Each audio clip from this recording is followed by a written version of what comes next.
Good morning. Welcome to the E3 Weekly Market Report. I'm Pat McClatchy. It is the 16th of June. Exports have just come out.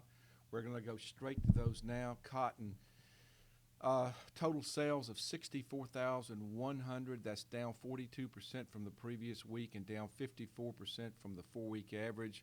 Vietnam took 30,200 running bales. Pakistan took 8,900 running bales. Indonesia took 7,200 running bales. I don't see China in the top five. We've got,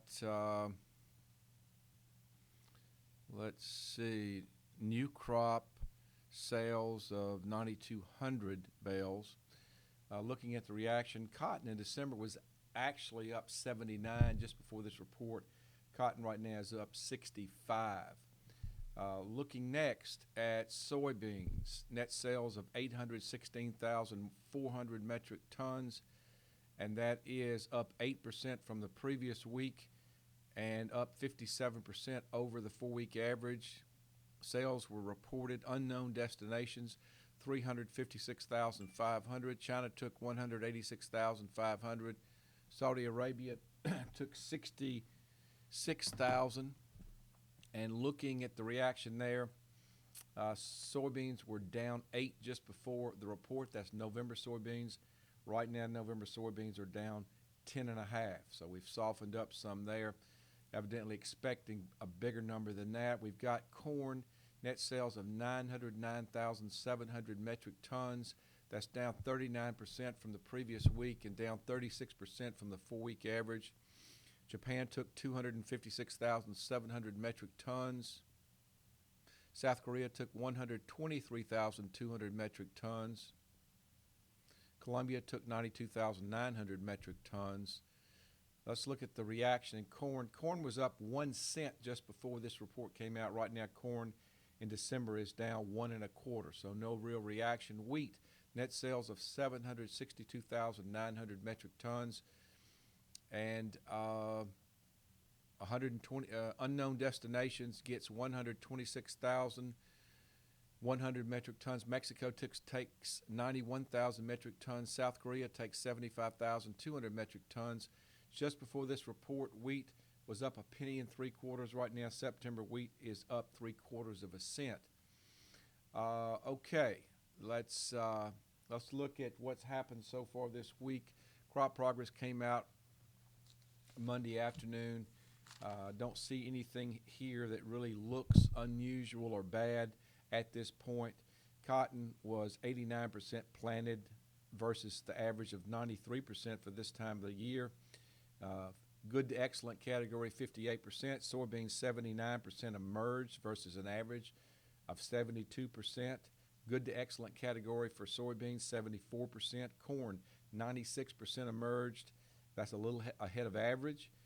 In the good to excellent category, 75%.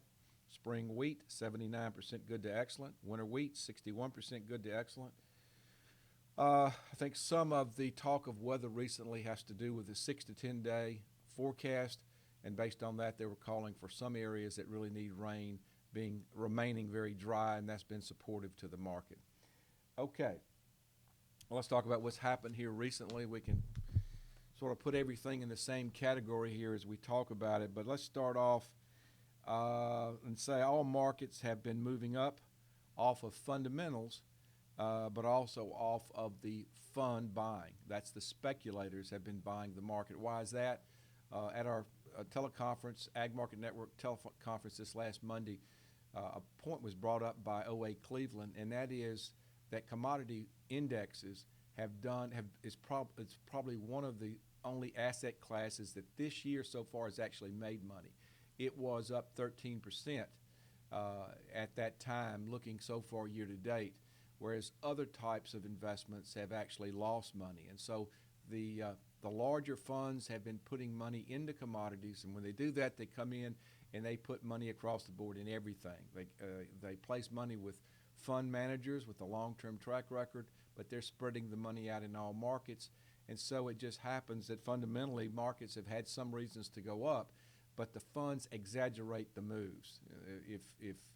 If you were normally going to get a rally of 75 cents in soybeans, that could turn into a $1.50 rally when you throw the funds in with it, when they're have a taste for investing in commodities. So they exaggerate moves. What does that mean? Well, what it means for a farmer is it's an opportunity that you have to be able to take advantage of. There are distortions and bubbles that are created in markets today in the environment we're in that present a rare opportunity to take advantage of really high prices. And that's what, that's the reason you're watching the markets, to be able to take advantage of high prices. In today's world, you're getting it. So you need to definitely be taking advantage of high prices, whether it's cotton, whether it's soybeans or corn or wheat. It's something that's in today's world is a very favorable, puts you at a great advantage in selling your crop, hedging your crop, whatever works for you. Let's look specifics. Grains, both soybeans and corn, have had weather concerns. That's been one of the bullish factors. Low carryout. Also, the financial markets have been positive. Throw all that together with funds that are investing in commodities, and you have a market that's really moved higher. Cotton has gained support from grains, also outside financial markets and fund buying. What to expect? Expect cotton to remain in what it's been in for probably over a year, a trading range anywhere from the low 60s, that's 60 to 62, up to the high 60s, and that could be 66 or 67 or 68 is possible, and we should stay within that range. Looking at November soybeans, in absence of any real dramatic change in weather, good or bad, the November soybeans are looking at a range of 1080 to 1180. Right now, November soybeans are at 1128. December corn, looking at a range of $4 to $4.50. Right now, December corn is trading at $4.39. If weather improves, we do start getting rain, then you can see even lower levels than that.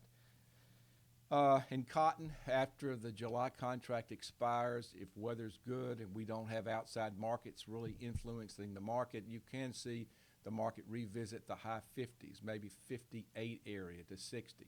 So again, take advantage of rallies because their opportunities are really just being handed to you. Let's look one last time at the markets.